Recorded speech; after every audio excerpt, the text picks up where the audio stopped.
And now the details. Pennsylvania's ban on using cell phones behind the wheel is getting tougher. A new law takes effect in just weeks to crack down on distracted driving. It was championed by a grieving mother whose son died in a crash because a driver was distracted. Action News reporter John Paul live in West Conshohocken tonight with the details and more on how this law came to be. John. Yeah, this is a sweeping law, Rick. It doesn't just cover cell phones. This includes any handheld device. Think digital assistant, computers, iPads, anything you hold with one hand behind the wheel that can communicate or take pictures or video. All that will be banned come June 5th. These pictures show a crash from 2010 that would lead to changes in Pennsylvania state law in 2025. 21-year-old Paul Miller was behind the wheel of that car, hit head-on by a tractor-trailer in Hamilton Township, Monroe County. You know, I couldn't even identify my son at the morgue. I couldn't even identify him. He was that bad.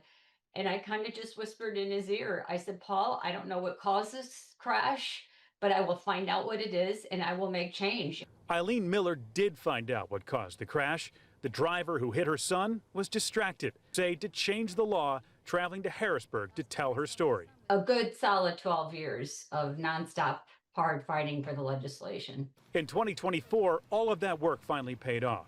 She was there for the signing of the bill bearing her son's name. Paul Miller's law takes effect in just over 2 weeks and brings about sweeping changes. The law bans all handheld devices while driving. They can't even be used when you're at a stoplight, stop sign, or heavy traffic.